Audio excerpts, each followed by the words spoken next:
Naranasan mo na ba na pakiramdam mo ay laban sa iyo ang buong mundo? Pakiramdam mo ay sugatan ang puso mo sa dami ng sakit na nararanasan mo. Sa ganitong sandali, madalas nating tanungin kung bakit hinahayaan ng Diyos ang ating pagdurusa. Ngunit alam mo ba na kahit sa pinakamalalim nating sugat, may mensahe si God na espesyal para sa iyo. Nais niya na magsalita ng mga salita na makakapagpagaling sa iyong kaluluwa at magbibigay pag-asa. Ngayon ating tuklasin ang 10 makapangyarihang salita mula sa Diyos na magbibigay ginhawa sa iyong puso kapag ikaw ay nasasaktan. Bago tayo magsimula, mga mahal kong manonood, iniimbitahan ko po kayo na mag-subscribe sa ating channel para lagi po kayong updated sa mga bagong videos na aking gagawin. Paki-like na din ito at share sa iyong mga kaibigan. At baguhin natin ang ating buhay sa pamamagitan ng mga salita ng Diyos. Ang bawat salita mula sa Diyos ay nagdadala ng buhay, pag-asa at gabay. Kahit ang pinakamaliit na talata ay kayang liwanagin ang pinakamadilim na bahagi ng ating puso. Isipin mo na hawak mo ang pangako ng Diyos na kahit ano pa ang mangyari, kasama mo siya sa bawat unos.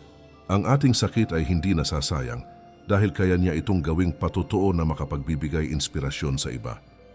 Buksan natin ang ating puso ngayon at hayaang pumasok ang kanyang mga salita sa ating pagkatao. Minsan, ang sakit na nararamdaman natin ay parang hindi na matiis. Iniisip natin na wala ng paraan upang makausad. Paalala sa atin ng Psalm 23 verse 4, "Even though I walk through the valley of the shadow of death, I will fear no evil, for you are with me." Sa simpleng salita, kahit gaano kadilim at kasakit ang ating pinagdadaanan, hindi tayo iiwanan ng Panginoon. Ang presensya niya lamang ay sapat upang pakalmahin ang ating takot. Binibigyan niya tayo ng lakas upang muling tumayo. Bawat sandali ng pagdurusa ay nagiging pagkakataon upang maranasan natin ang kanyang pagmamahal ng mas malalim kaysa dati. Maraming tao ang tumatakas sa kanilang sakit, ngunit tinatawag tayo ng Diyos na harapin ito ng may tapang at pananampalataya. Kapag pinayagan natin siyang magsalita sa ating sugatang puso, ang kanyang mga salita ay makapagbibigay ng kapayapaan na lampas sa ating pangunawa. Nais niya ipaalala sa iyo na ang iyong pagdurusa ay hindi nagtatakda sa iyo, ngunit maaari kang pinuhin upang maging taong nilikha niya para sa iyo. Bawat pagsubok ay hakbang patungo sa mas matatag at mas tapat na ikaw. Kaya habang tinatahak natin ang 10 salita mula sa Diyos, buksan ang puso at pakinggan ng mabuti ang kanyang tinig. Hayaan ang banal na espiritu na gabayan ka. Tanggapin ng iyong kaluluwa ang kagalingang tanging siya lamang ang makapagbibigay. Tandaan na kahit gaano kabigat ang iyong pasan, ang mga salita ng Diyos ay buhay at makapangyarihan, makapagbibigay lakas sa iyo upang muling bumangon. Unang salita, ang Diyos ay iyong lakas. Kapag napapagod ang puso mo at pakiramdam mo ay wala ka ng kakayahan, tandaan na ang Diyos ay laging naroroon upang maging iyong lakas. Sa bawat sandali ng panghihina at kawalan ng pag-asa, siya ay nagbibigay ng bagong tapang upang makabangon at magpatuloy sa kabila ng lahat ng pagsubok. Hindi mo kailangang umasa lamang sa sarili mong kakayahan dahil ang kanyang lakas ay sapat upang suportahan ka sa bawat hamon. Ang salita na ito ay paalala na kahit sa gitna ng kahinaan at takot, maaari mong ipagkatiwala ang iyong buhay sa kanya ng buong puso. Kapag tinanggap mo ang kanyang lakas, makakaranas ka ng kapanatagan, katiyakan at tiwala sa bawat hakbang sa buhay. Minsan iniisip natin na wala na tayong kakayahan at ang bawat hakbang ay puno ng pangamba. Ngunit ang Diyos ay hindi nagtataboy o nag-iiwan sa atin. Bagkus siya ay patuloy na nagbibigay ng lakas at suporta upang makayanan natin ang lahat ng pagsubok. Sa bawat oras na ang ating puso ay napapagod at ang isipan ay puno ng pangungulila, ang kanyang presensya ay nagiging sandigan at pinapalakas ang ating loob. Hindi lamang siya nakamasid sa ating kahinaan, kundi kumikilos upang palitan ang panghihina ng tapang at katiyakan. Kapag nanalig ka sa Kanya, ang bawat pakiramdam ng kawalan ng pag-asa ay napapalitan ng katiyakan at kapayapaan. Isaiah 40 verse 29, "He gives power to the faint, and to him who has no might he increases strength." Ang Diyos ay nagbibigay ng lakas sa mga napapagod at sa mga tila wala ng kakayahan. Kaya kahit pakiramdam mo ay wala ka ng kapangyarihan, maaari mong umasa sa Kanya at matanggap ang Kanyang tulong. Ang kanyang lakas ay patuloy na nagbibigay sigla sa ating puso at isip upang makayanan ang bawat hamon. Sa pagtanggap ng talatang ito, makakaramdam ka ng bagong lakas at tapang sa bawat araw. Ang Diyos ay may kakayahang palitan ang panghihina at takot ng lakas at katiyakan. Kahit ang pinakamadilim na sandali ay pagkakataon upang maranasan ang kanyang kapangyarihan. Ang bawat hirap, kabiguan o pagkatalo ay pagkakataon upang mas lumapit sa Kanya at maramdaman ang Kanyang pagmamahal. Hindi nasasayang ang iyong mga luha at pangungulila dahil ginagamit niya ito upang palakasin ka at hubugin ang iyong pananampalataya. Ang unang salita ay paalala na ang Diyos ay iyong lakas sa bawat sandali ng buhay. Kapag nararamdaman mo ang kawalan ng lakas, huwag kang matakot lumapit sa Diyos at humingi ng tulong. Ipagkatiwala mo ang iyong kahinaan sa Kanya at hayaang Siya ang magbigay ng tapang at lakas sa iyong puso at isip. Ang Kanyang pagmamahal at lakas ay hindi nagmamaliit kahit sa pinakamahirap na panahon. Ikalawang salita, ang Diyos ang iyong kanlungan. Kapag puno ng takot at pangamba ang puso mo, tandaan na ang Diyos ay laging nariyan upang maging iyong kanlungan. Sa bawat oras ng pangungulila, Siya ay nagbibigay kapanatagan sa puso at katiyakan sa isip. Hindi mo kailangang umasa lamang sa sarili dahil ang Kanyang presensya ay sapat upang magbigay ng ginhawa sa bawat sandali. Ang salita na ito ay paalala na sa kabila ng problema, may presensya na laging nagmamalasakit at nag-aalok ng kanlungan. Kapag pinili mong manalig sa Kanya, makakaranas ka ng kapayapaan at lakas sa bawat hakbang ng iyong buhay. Minsan, pakiramdam natin ay nag-iisa at walang makakaintindi sa ating pinagdaraanan. Ngunit ang Diyos ay hindi kailanman nag-iiwan sa atin sa oras ng pangungulila. Sa bawat sandali na puno ng takot ang puso, ang Kanyang presensya ay nagiging kanlungan at nagbibigay kapanatagan. Hindi lamang Siya nakikinig sa ating mga hinaing, kundi kumikilos upang magbigay ng proteksyon. Kapag tinanggap mo ang Kanyang kanlungan, ang bawat pakiramdam ng kawalan ay napapalitan ng kapayapaan. Psalm 91 verse 1, He who dwells in the shelter of the Most High will abide in the shadow of the Almighty. Kapag naninirahan tayo sa presensya ng Diyos, makakaranas tayo ng ganap na proteksyon sa bawat hamon. Ang Kanyang kanlungan ay hindi lamang pisikal kundi espiritual, nagbibigay ginhawa sa puso at isipan. Sa pagtanggap ng talatang ito, mararamdaman mo ang kapanatagan na tanging Siya lamang ang makapagbibigay. Hindi natin kailangang matakot sa anumang panganib dahil ang Diyos ay laging naroroon bilang ating kanlungan. Ang Diyos ay may kakayahang palitan ng takot at pangungulila ng kapanatagan at katiyakan. Ang bawat hirap at problema ay maaring maging daan upang mas lumapit ka sa Kanya at maramdaman ang Kanyang pagmamahal.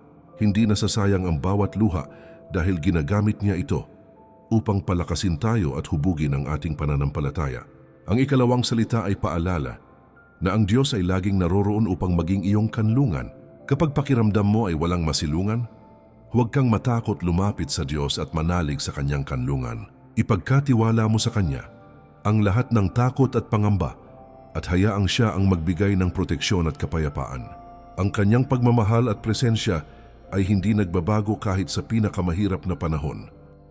Ikatlong salita, ang Diyos ay iyong lakas. Kapag ang mundo ay puno ng panganib at tila wala kang makapagtanggol, tandaan na ang Diyos ay palaging nariyan upang maging iyong tagapagtanggol. Sa bawat oras ng takot at pangamba, Siya ay nagbibigay kapanatagan at katiyakan upang hindi ka matakot sa anumang panganib. Hindi mo kailangang umasa lamang sa sarili dahil ang Kanyang kapangyarihan ay sapat upang protektahan ka sa bawat hamon ng buhay. Ang salita na ito ay paalala na sa gitna ng panganib at pagsubok, may presensya na laging nagmamalasakit at nag-aalok ng proteksyon. Kapag pinili mong manalig sa Kanya, makakaranas ka ng kaligtasan, kapanatagan at lakas sa bawat hakbang ng buhay mo. Minsan pakiramdam natin ay nag-iisa tayo at walang makakapagtanggol sa atin laban sa problema at pagsubok. Ngunit ang Diyos ay hindi kailanman nag-iiwan sa atin. Palaging nariyan Siya bilang ating sandigan at proteksyon. Sa bawat sandali na puno ng takot ang puso, ang Kanyang presensya ay nagiging kalasag at nagbibigay kapanatagan sa ating kaluluwa. Hindi lamang Siya nakikinig sa ating mga hinaing, kundi kumikilos upang palitan ang pangamba ng katiyakan. Kapag tinanggap mo ang Kanyang proteksyon, Ang bawat pakiramdam ng pangamba ay napapalitan ng kapayapaan. Psalm 18 verse 2, The Lord is my rock and my fortress, and my deliverer, my God, my rock in whom I take refuge. Sa simpleng salita, ang Diyos ay ating kalasag at kanlungan sa gitna ng anumang panganib o pagsubok. Kapag naninirahan tayo sa kanyang presensya, makakaranas tayo ng proteksyon at kapanatagan sa puso at isip. Ang kanyang proteksyon ay hindi lamang pisikal, kundi espiritual. Nagbibigay ginhawa at lakas sa bawat sandali. Sa pagtanggap ng talatang ito, mararamdaman mo ang katiyakan na siya lamang ang makapagbibigay ng tunay na proteksyon. Ang Diyos ay may kakayahang palitan ang takot at pangamba ng kapanatagan sa ating buhay. Kahit ang pinakamadilim na sandali ay pagkakataon upang maranasan mo ang kanyang presensya at proteksyon. Ang bawat hirap at pagsubok ay maaring maging daan upang mas lumapit ka sa kanya at mas maramdaman ang kanyang pagmamahal. Hindi nasasayang ang bawat takot at pangamba dahil ginagamit niya ito upang palakasin tayo at hubugin ang ating pananampalataya. Ang ikatlong salita ay paalala na ang Diyos ay laging naroroon upang maging iyong tagapagtanggol kapag pakiramdam mo ay nag-iisa at walang makakapagtanggol. Huwag kang matakot lumapit sa Diyos at manalig sa kanyang proteksyon. Ipagkatiwala mo sa kanya ang lahat ng takot at pangamba at hayaang siya ang magbigay ng kalasag at kapanatagan sa iyong puso. Ang kanyang pagmamahal at proteksyon ay hindi nagbabago kahit sa pinakamahirap na panahon. Ikaapat na salita, ang Diyos ay iyong pag-asa. Kapag puno ng gulo at hirap ang puso mo, tandaan na ang Diyos ay laging nariyan upang magbigay ng tunay na kapayapaan. Sa bawat sandali ng takot at alalahanin, siya ay nagbibigay kapanatagan sa puso at katiyakan sa isip. Hindi mo kailangang umasa lamang sa sarili dahil ang kanyang kapayapaan ay sapat upang punan ang iyong puso. Ang salita na ito ay paalala na kahit sa gitna ng problema, may presensya na nagmamalasakit at nagdadala ng kapanatagan. Kapag pinili mong manalig sa kanya, makakaranas ka ng katahimikan at lakas sa bawat hakbang ng buhay mo. Minsan pakiramdam natin ay puno ng gulo ang ating isipan at hindi natin alam ang tamang desisyon. Ngunit ang Diyos ay hindi kailanman nag-iiwan sa atin. Palaging nariyan siya upang gabayan tayo.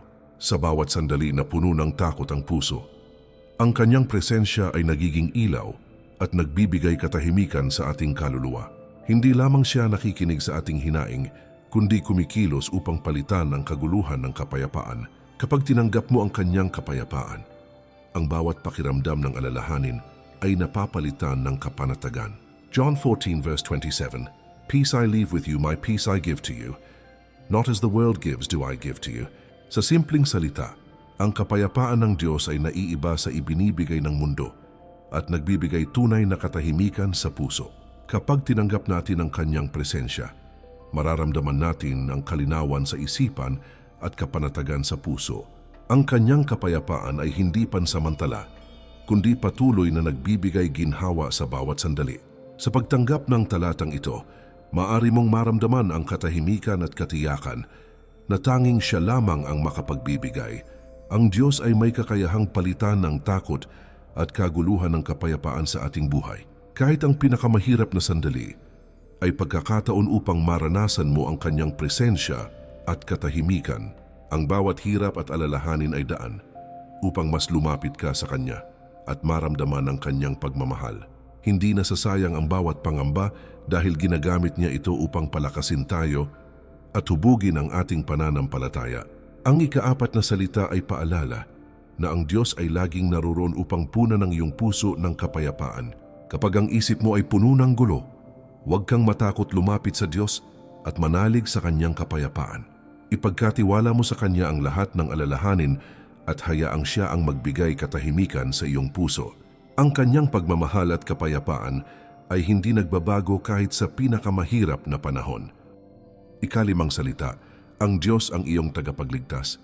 Kapag ang mundo ay puno ng panganib at tila wala kang makapagtanggol, tandaan na ang Diyos ay palaging nariyan upang iligtas ka sa bawat hamon. Sa bawat oras ng takot at pangamba, siya ay nagbibigay kapanatagan at proteksyon upang hindi ka malugmok sa kabila ng mga pagsubok. Hindi mo kailangang umasa lamang sa sarili dahil ang kanyang presensya ay sapat upang iligtas ka sa anumang sitwasyon. Ang salita na ito ay paalala na kahit sa gitna ng problema, may presensya na nagmamalasakit at nag-aalok ng kaligtasan. Kapag pinili mong manalig sa Kanya, makakaranas ka ng katiyakan, kapayapaan at lakas sa bawat araw ng iyong buhay. Minsan iniisip natin na wala nang makakatulong at tila wala na tayong pag-asa. Ngunit ang Diyos ay hindi kailanman nag-iiwan sa atin. Palaging nariyan siya upang maging ating tagapagligtas at sandigan. Sa bawat oras na puno ng takot ang puso, ang Kanyang presensya ay nagiging liwanag at nagbibigay kapanatagan sa ating isipan at kaluluwa. Hindi lamang siya nakikinig sa ating hinaing, kundi kumikilos upang palitan ang pangamba ng katiyakan at proteksyon. Kapag tinanggap mo ang Kanyang tulong, ang bawat pakiramdam ng kawalan ay napapalitan ng kapayapaan at kaligtasan. Psalm 34 verse 17, "When the righteous cry for help, the Lord hears and delivers them out of all their troubles." Sa simpleng salita, kapag nananalangin tayo at humingi ng tulong, ang Diyos ang nagliligtas sa atin sa ating mga problema at pagsubok. Kapag nanalig tayo sa Kanya, makakaranas tayo ng proteksyon at kapanatagan sa puso at isip sa bawat hakbang. Ang Kanyang kaligtasan ay hindi pansamantala, kundi patuloy na nagbibigay ginhawa at lakas sa ating buhay. Sa pagtanggap ng talatang ito, maaari mong maramdaman ang katiyakan na siya lamang ang makapagbibigay ng tunay na kaligtasan. Ang Diyos ay may kakayahang palitan ang takot at pangamba ng kapanatagan at proteksyon sa ating buhay.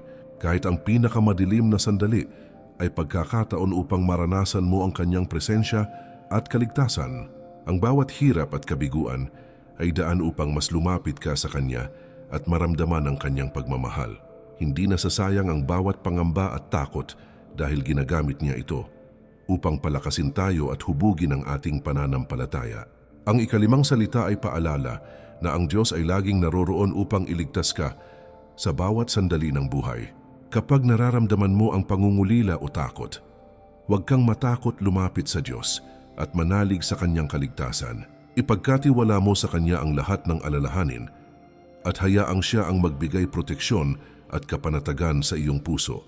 Ang Kanyang pagmamahal at kaligtasan ay hindi nagbabago kahit sa pinakamahirap na panahon. Ika-6 na salita, ang Diyos ang iyong tagapagturo. Kapag naliligaw ka sa buhay at hindi mo alam ang tamang direksyon, tandaan na ang Diyos ay laging nariyan upang maging iyong gabay at tagapagturo. Sa bawat sandali ng pag-aalinlangan at pangamba, Siya ay nagbibigay kaliwanagan at katiyakan upang mahanap mo ang tamang landas. Hindi mo kailangang umasa lamang sa sarili dahil ang Kanyang karunungan ay sapat upang ituro sa iyo ang tamang desisyon. Ang salita na ito ay paalala na kahit sa gitna ng kalituhan, may presensya na nagmamalasakit at nag-aalok ng gabay. Kapag pinili mong manalig sa Kanya, makakaranas ka ng kaliwanagan, kapanatagan at tiwala sa bawat hakbang ng buhay mo. Minsan pakiramdam natin ay wala tayong malinaw na direksyon at ang bawat hakbang ay puno ng pangamba. Ngunit ang Diyos ay hindi kailanman nag-iiwan sa atin. Palaging nariyan Siya upang patnubayan tayo sa bawat hakbang. Sa bawat oras na nag-aalala ang puso, ang Kanyang presensya ay nagiging ilaw at nagbibigay kapanatagan sa isip at kaluluwa. Hindi lamang Siya nakikinig sa ating hinaing, kundi kumikilos upang palitan ang kalituhan ng katiyakan at gabay. Kapag tinanggap mo ang Kanyang pagtuturo, ang bawat pakiramdam ng kawalan ng katiyakan ay napapalitan ng kapayapaan at tiwala. Proverbs 3 verse 6, "In all your ways acknowledge Him and He will make straight your paths." Sa simpleng salita, kapag kinilala natin ang Diyos sa lahat ng ating gagawin, gagabayan Niya tayo sa tamang direksyon. Kapag nanalig tayo sa Kanya, makakaranas tayo ng katiyakan at kaliwanagan sa puso at isip sa bawat hakbang ng buhay. Ang Kanyang gabay ay patuloy na nagbibigay liwanag at kapanatagan sa bawat sandali. Sa pagtanggap ng talatang ito, maaari mong maramdaman ang katiyakan na Siya lamang ang makapagbibigay ng tamang direksyon sa buhay mo. Ang Diyos ay may kakayahang palitan ang kalituhan at pag-aalinlangan ng kaliwanagan at katiyakan. Kahit ang pinakamahirap na sandali ay pagkakataon upang maranasan mo ang Kanyang presensya at kaliwanagan. Ang bawat hirap at pagsubok ay daan upang mas lumapit ka sa Kanya at maramdaman ang Kanyang pagmamahal. Hindi nasasayang ang bawat pangamba at pag-aalinlangan dahil ginagamit Niya ito upang palakasin tayo at hubugin ang pananampalataya. Ang ika-6 na salita ay paalala na ang Diyos ay laging naroroon upang patnubayan ka sa bawat sandali. Kapag ang isip mo ay puno ng kalituhan, huwag kang matakot lumapit sa Diyos at manalig sa Kanyang gabay. Ipagkatiwala mo sa Kanya ang lahat ng pagdududa at hayaang Siya ang magbigay liwanag at kapanatagan sa iyong puso. Ang Kanyang pagmamahal at gabay ay hindi nagbabago kahit sa pinakamahirap na panahon. Ika-7 salita, ang Diyos ang iyong kaibigan. Kapag pakiramdam mo ay nag-iisa at tila wala kang makakausap, tandaan na ang Diyos ay laging nariyan upang maging iyong kaibigan at kasama sa bawat sandali. Sa bawat oras ng lungkot, pangungulila o pag-aalala, Siya ay nagbibigay aliw at kapanatagan upang hindi mo maramdaman ang pagkakahiwalay. Hindi mo kailangang umasa lamang sa mga tao dahil ang Kanyang presensya ay sapat upang punan ang kakulangan ng tunay na pakikipagkaibigan sa puso mo. Ang salita na ito ay paalala na kahit sa gitna ng kalungkutan at problema, may presensya na nagmamalasakit at nag-aalok ng tunay na pakikipagkaibigan. Kapag pinili mong manalig sa Kanya, makakaranas ka ng aliw, katiyakan at pagmamahal sa bawat hakbang ng buhay mo. Minsan iniisip natin na wala tayong makakausap at ang puso natin ay puno ng lungkot. Ngunit ang Diyos ay hindi kailanman nag-iiwan sa atin. Palaging nariyan Siya upang maging ating kaibigan at kasama sa lahat ng sandali. Sa bawat oras na puno ng pangungulila ang puso, ang Kanyang presensya ay nagiging aliw at nagbibigay kapanatagan sa isip at kaluluwa. Hindi lamang Siya nakikinig sa ating mga hinaing, kundi kumikilos upang palitan ang lungkot ng katiyakan at pagmamahal. Kapag tinanggap mo ang Kanyang pagkakaibigan, ang bawat pakiramdam ng pag-iisa ay napapalitan ng aliw at katiyakan. John 15 verse 15, I no longer call you servants, for the servant does not know what his master is doing, but I have called you friends. Sa simpleng salita, tinatawag tayo ng Diyos na Kanyang mga kaibigan at kasama sa lahat ng bagay, hindi lamang bilang alipin. Kapag tinanggap natin ang Kanyang presensya, makakaranas tayo ng tunay na pakikipagkaibigan at pagmamahal sa puso at isip. Ang Kanyang pagkakaibigan ay patuloy na nagbibigay aliw at lakas sa bawat sandali ng ating buhay. Sa pagtanggap ng talatang ito, mararamdaman mo ang katiyakan at aliw na tanging Siya lamang ang makapagbibigay. Ang Diyos ay may kakayahang palitan ng lungkot at pangungulila ng aliw at tunay na pakikipagkaibigan. Kahit ang pinakamahirap na sandali ay pagkakataon upang maranasan mo ang Kanyang presensya at pagmamahal bilang kaibigan. Kapag pakiramdam mo ay nag-iisa at walang makakausap, huwag kang matakot lumapit sa Diyos at manalig sa Kanyang pagkakaibigan. Ipagkatiwala mo sa Kanya ang lahat ng lungkot at hayaang Siya ang magbigay aliw at kapanatagan sa puso mo. Ang Kanyang pagmamahal at pagkakaibigan ay hindi nagbabago kahit sa pinakamahirap na panahon. Ika-8 salita, ang Diyos ay iyong gabay. Kapag nalilito ka at hindi mo alam ang tamang hakbang, tandaan na ang Diyos ay palaging naroroon upang gabayan ka sa bawat desisyon. Sa oras ng pagdududa at takot, Siya ay nag-aanyaya sa iyo na lumapit at pakinggan ang Kanyang tinig upang ipakita ang tamang daan. Hindi mo kailangang umasa lamang sa sarili mong kakayahan dahil ang Kanyang gabay ay higit at mas matatag kaysa sa lahat ng plano ng tao. Ang salita na ito ay paalala na kahit sa gitna ng kawalan ng katiyakan, may presensya na laging nagmamalasakit at nagtuturo ng tamang hakbang. Kapag pinili mong magtiwala sa Kanya, makakaranas ka ng kapanatagan at katiyakan sa bawat hakbang ng iyong buhay. Minsan, pakiramdam natin ay naliligaw tayo at walang makakapagturo ng tama sa ating desisyon. Ngunit ang Diyos ay hindi kailanman nagtataboy o nag-iiwan sa atin sa oras ng pagkalito. Sa bawat sandali na ang puso at isip ay naguguluhan, ang Kanyang presensya ay nagbibigay kaliwanagan at tiwala sa ating mga hakbang. Hindi lamang Siya nakikinig sa ating pangungulila at takot, kundi aktibong kumikilos upang ituro sa atin ang tamang direksyon. Kapag tinanggap mo ang Kanyang tulong, ang bawat pakiramdam ng pangamba at kalituhan ay napapalitan ng kapayapaan sa Kanyang plano. Proverbs 3 verse 6, In all your ways acknowledge Him and He will make straight your paths. Sa simpleng salita, kapag kinikilala natin ang Diyos sa lahat ng ating gawain, Siya ang magtuturo ng tamang landas at magbibigay katiyakan sa ating desisyon. Hindi Niya tayo iiwan sa oras ng pagkalito, bagkus ay gagabay at magbibigay kaliwanagan sa ating daan. Ang kanyang presensya ay nagiging ilaw sa dilim at nagbibigay tiwala sa ating puso at pag-asa sa isip. Sa pagtanggap ng talatang ito, makakaramdam tayo ng kapanatagan at kaliwanagan sa gitna ng bawat hamon sa buhay.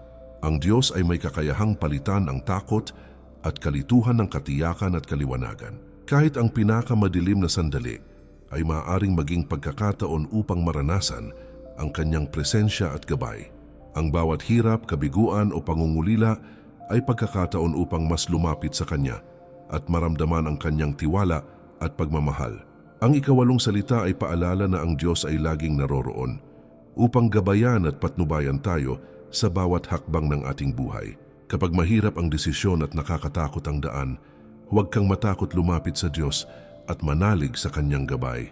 Ipagkatiwala mo sa Kanya ang lahat ng pangamba at takot at hayaang Siya ang ilaw sa bawat hakbang ng iyong buhay. Ang Kanyang pagmamahal at gabay ay hindi nagbabago kahit sa pinakamahirap na panahon. Ang ikawalong salita ay nagpapaalala na sa bawat sandali ng pagkalito, ang Diyos ay naroroon upang gabayan ka. Ika-siyam na salita. Ang Diyos ang iyong tagapagligtas sa panahon ng pagsubok. Kapag nararamdaman mo na hindi mo na kaya ang bigat ng buhay, tandaan na ang Diyos ay laging nariyan upang iligtas ka sa bawat pagsubok at hamon.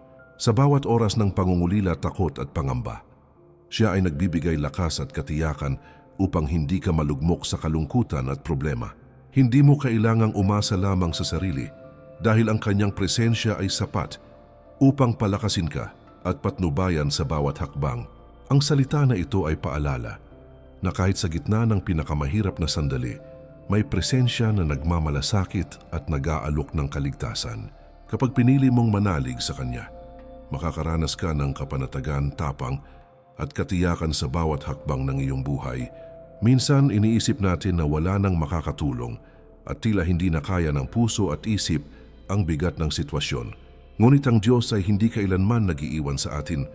Palaging nariyan Siya upang iligtas at patnubayan tayo sa bawat pagsubok.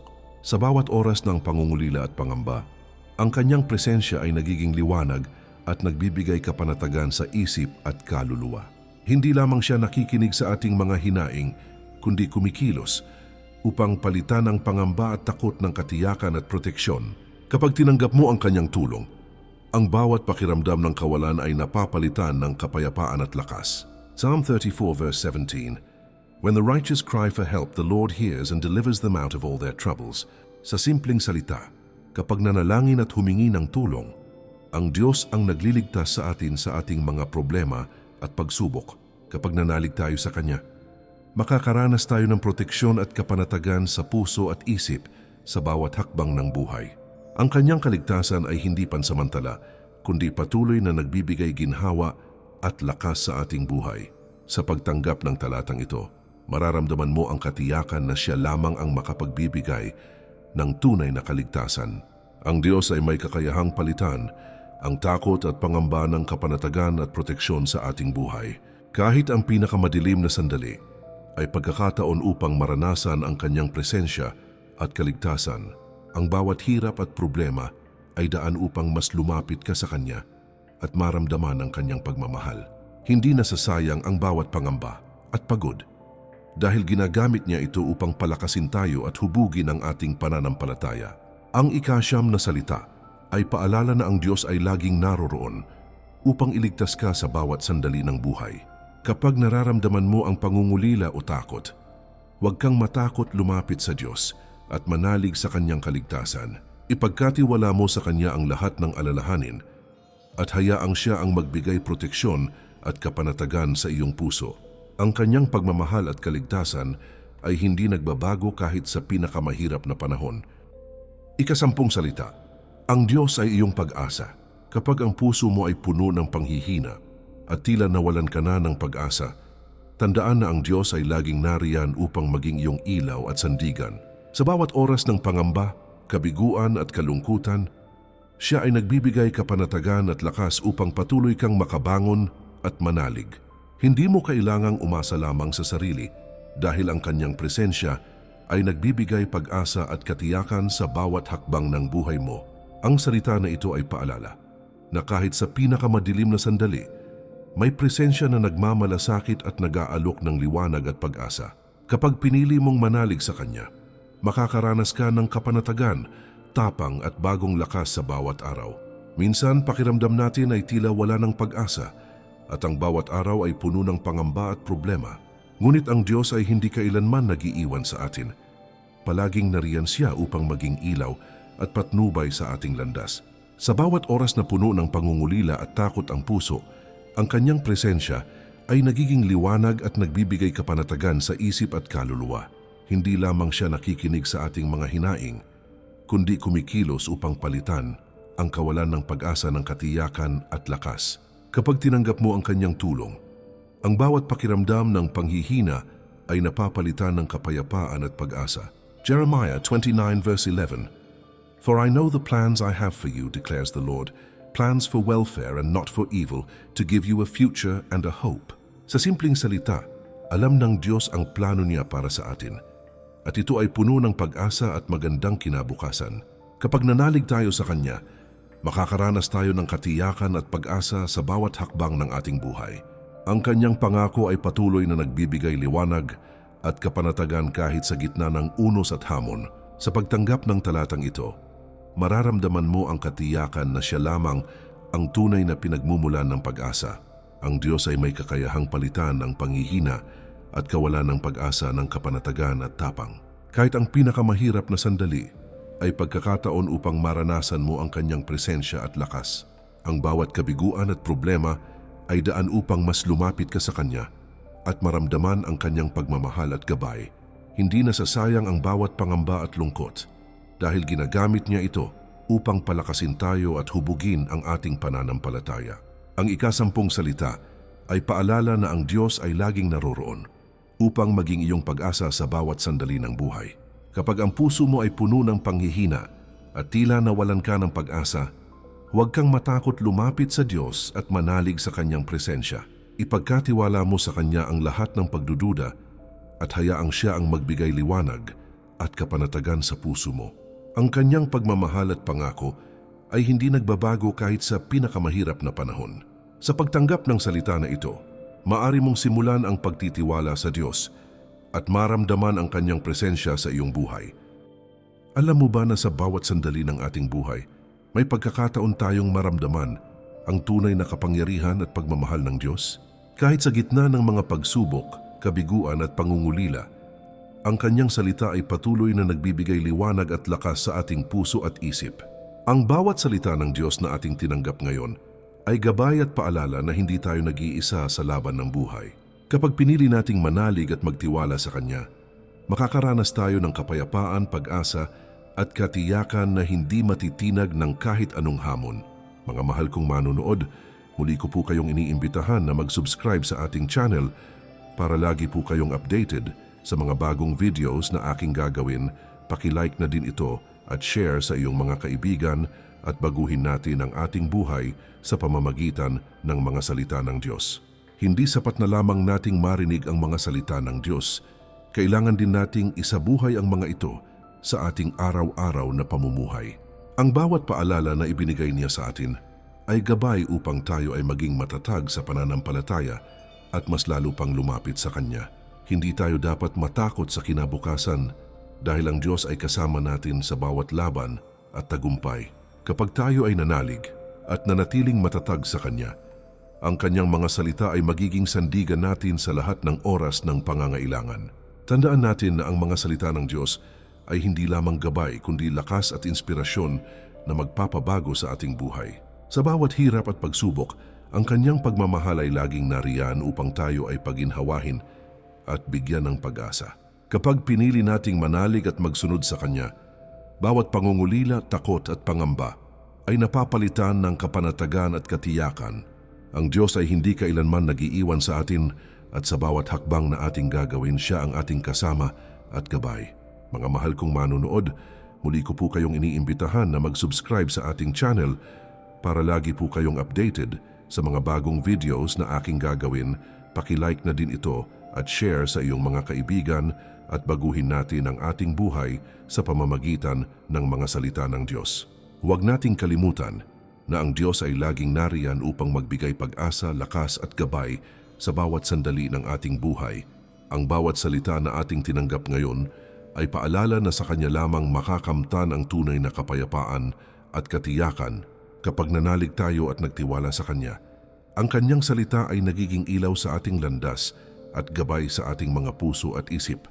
Hindi kailanman huli ang lahat upang baguhin ang ating buhay at yakapin ang Kanyang pagmamahal at aral. Sa pagtatapos ng ating video, mga mahal kong manonood, muli ko po kayong iniimbitahan na mag-subscribe sa ating channel para lagi po kayong updated sa mga bagong videos na aking gagawin. Paki-like na din ito at share sa iyong mga kaibigan at baguhin natin ang ating buhay sa pamamagitan ng mga salita ng Diyos.